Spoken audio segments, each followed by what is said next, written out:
This is a bottom skid plate, and I'm gonna try to look at that pond scum. Whew, stuff is thick. I'm gonna clean this off before I put it back on, since I already have it off. Man, I got down to paint. Something satisfying about rolling off huge clods of dirt and grime and oil and such. Whew, look at that. Seems to be looking a lot better. Although it doesn't really matter, I just want to make sure it's clean so that when I check for oil leaks, I can see, exactly where the drip is starting. Just like right there. Okay, be careful not to go on the floor over here. So there's some of these holes go under. And that is good. Got kind of a muscle car sound out of the exhaust here.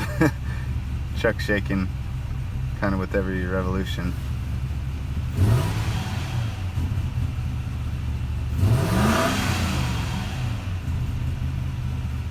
It's doing good though, revving up nice. Got oil pressure now, which I didn't. Running good. Oil pressure sensor. It's right there. See, it's got one wire, one connection. Let's see if I can get that focused better. And you just unscrew it with a 14mm wrench, and it comes right out. Looks like this. And I just changed it out for a spare one I had at my house, which had 98,000 miles on it. This one has probably 325,000 miles on it. Same as the truck, but now it's got a 98,000 mile sensor on it. This thing is caked in grease. Super disgusting. That's one clean part that I wiped off. So it really needs a deep cleaning underneath and on top. The oil, if you have spilled a little oil pouring it in, it goes from there and leaks down and then down onto the exhaust manifold there, onto the shield, which just burns it off and gives you that smell. It leaks all the way and pours all the way down onto the steering rack, and then all inside here on the frame there's a bunch of gunk and grease. So there may be a valve cover leak here that I need to work through, but engine's running great. I'll just have to check once I clean this up and see if I see any seeping out anywhere. But yeah, very greasy and dirty truck, but running really nice. I'm running the compression tests on this 2004 Tundra. I'm doing the right side right now and taking pictures of the gauge with the tube screwed into each cylinder, so I can remember and I don't have to write anything down. I can see exactly what it was and have proof. So the way I'm doing this is I took all the spark plugs out on each side. I unplugged all of the ignition coils, and I unplugged the fuel injectors. That way there'd be no spark and no fuel going in. Although I did also take out the relay and the fuse box for the fuel pump, so that won't just be charging. Okay, so now it's time for these. I've already done 2. I think I'm on my 3rd. And if I can find a place to set this camera while I do the test, then you can see the gauge going up, up, up. So here we go.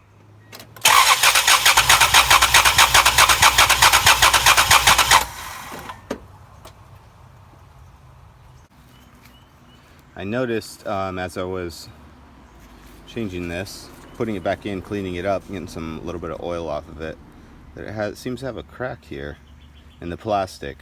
So I hope that didn't cause any problems with it firing and all that. But either way, I'm gonna get one off of my spare engine here and then pop it in. I know I have a good one here. Now looking at a bunch of these, I'm finding it's just, even in my spare engine, has the same problem. So just must be the plastic getting old and brittle after the other truck had 325k miles. There it is. See, that's one of the black tip ones. So I'm gonna take good ones I can and get on over there and finish the job. It's a moment of truth kind of day.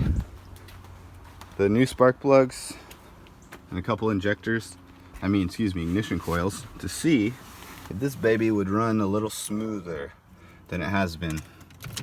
Here we go.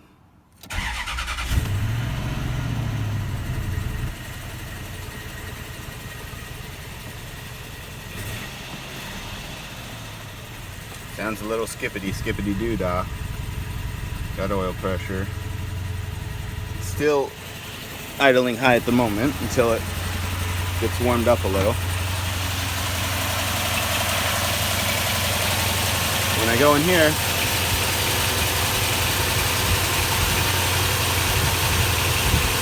there's not too much vibration. I wonder if it's just like a transmission mount or an engine mount that needs to be changed. Could be. Pulse. You can get that vibration. Took out the PCV valve, which was 21 millimeter hex. If you lift up, can't get focused. Took off the PCV valve, and it's 21 millimeter hex. If you pull this up, cleaned it out, and that's what it sounds like. Is that normal? I thought other ones were kind of more spring loaded, but let me know in comments what you think. Thanks a lot.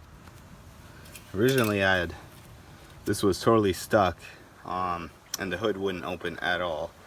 So I came in from the front through the grill and was able to be sneaky and unscrew there, and there, those 3 bolts out. That, with pulling up and stretching the cable a little bit this way, allowed me to get the cable out of here. The problem was that up here, this hook was still stuck. This guy over here is supposed to move back and forth, and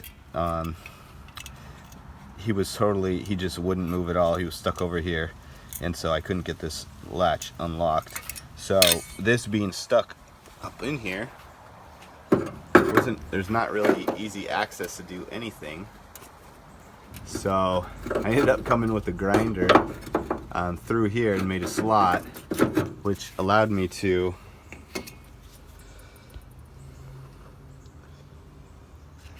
work on bending up this little piece of metal here that was around this rivet, and pull it up enough to and kind of loosen this so that this guy would swing from here over to here, pulling this hook backwards, and so I could finally get it down. So this is totally destroyed. It's going to the trash, but I do have an extra one, so I will grab that and slap it on, and I should be back with a hood that's actually closes down, which would be great. Because it does have a secondary lock, luckily, here. Let's see, get in the dark here, which is good. Kind of a safety latch, where your hood bumps up to when you pull, but that wasn't holding it securely down. So, more fun things, mostly easy things to do. And what's next? Working on the AC, charging it up, seeing if that helps the switches to kick on and turn the clutch on, as long as the low pressure switch is activated.